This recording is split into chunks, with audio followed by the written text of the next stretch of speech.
नमस्कार. नमस्कार. तुमचा परिचय द्या बरं. माझं नाव योगेश शामराव निगळ, राहणार सातपूर, तालुका जिल्हा नाशिक. अच्छा, आता हे नाशिक म्हणजे तुमचं इथे सातपूरला प्लॉट किती आहे? हा सगळा 2.5 एकरचा प्लॉट. 2.5 एकरचा प्लॉट आहे. साधारण तुमचं हे कितवं फळ आहे आतापर्यंत? हे सव्वा वर्ष 6वं वर्ष. हार्वेस्टिंग. मग मला एक सांगा, आता ह्या वर्षी तुम्ही सॉईल चार्जर टेक्नॉलॉजीचा वापर सुरू केला आहे थोडासा? 50% वापरला आहे तुम्ही, हो परंतु मध्येच सुरू केलं आहे. हो. याला केव्हा सुरू केलं होतं?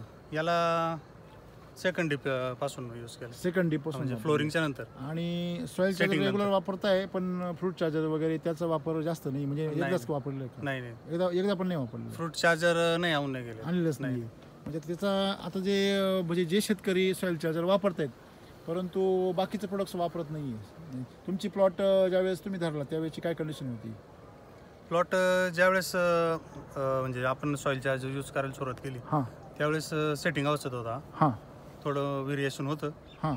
त्याच्यानंतर तुम्हाला काय बेनिफिट दिलं सॉईल चार्जरने? सॉईल चार्जरने व्हेरिएशन थोडं कमी झाले. म्हणजे जे होतं आता जे दिसतंय हां ते खूप होतं आधी. हां, आता बऱ्यापैकी मेंटेन झाले. कमी झाले. तरी पण माझ्या मते एवढं पुरेसं नाही, जेवढं व्हायला पाहिजे. जेवढं व्हायला पाहिजे बरोबर आहे की नाही? काही ठिकाणी व्हेरिएशन आहे. मग हे व्हेरिएशन राहण्याचं कारण ही जी पत्ती आहे तुमची तीच लहान राहून गेली. बरोबर आहे ना? म्हणजे कडक झाली आहे मस्त एकदम, कॅनोपी खूप चांगली आहे, परंतु तिचं व्हेरिएशन पत्तीमध्येच आहे. हे पहा, आहे की नाही? आता सॉईल चार्जरचा प्लॉट जर पाहिला, पूर्ण टेक्नॉलॉजी जर वापरली, फंगी क्लिनर असेल, क्रॉप चार्जर असेल, फ्रूट चार्जर असेल, तर त्यांनी काय होतं की ही जी पत्ती आहे ना, ही पत्ती एकसारखी होती. बरोबर आहे की नाही? आता हे घड जे आहे, काही ठिकाणी पत्ती जशी चांगली आहे ना, तर घड चांगली आहे. घड पण चांगलं तिथं. तर मग हे जे आहे, आणि दुसरी गोष्ट तुमचं जे दाणा आहे ना, थोडासा कडक झालेला पहा, एकदम कडक लागतो. बरोबर आहे? हा जो कडकपणा त्याच्या अंगी आहे, थोडा हिरवटपणा आलेला आहे त्याला, म्हणजे असं ग्लेज असायला पाहिजे, चमक ती नाही आहे. त्याचं कारण फक्त फ्रूट चार्जर आहे.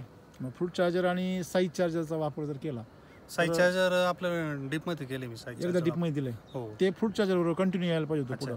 आणि त्याच्यानंतर साईज चार्जरचे आणि फ्रूट चार्जरचे किमान 4-1 हात व्हायला पाहिजे होते. मग त्याचा एवढा खर्च नाही ना जास्त, फक्त एवढंच रोग घ्यावा लागतो. ते आहे. पण मग रोग घेण्याची जी उधार घेण्याची किंमत आपण जी मोजतोय, समजा तुम्ही आता म्हणताय मी कॅल्शियम मारलंय तुम्ही, पण याच्यावर काही परिणाम दिसत नाही आहे. कडकपणा तसाच आहे. मग तेच फ्रूट चार्जर जर असतं सोबत, तर हा कडकपणा पूर्ण निघून गेला असता. आणि आता तुमचे समजा 80 दिवस झालेत, बरोबर ना? आता हे एक शिक्षण, याच्यातून एक काय मिळतं आपल्याला, की जर रेग्युलर आपण 100% जर वापर केला असता, तर आणखीन जे चेंजेस ते बघायला मिळाले असते. तुम्हाला आत्ताही खूप चांगलं समाधान आहे, पण मला समाधान नाही असं.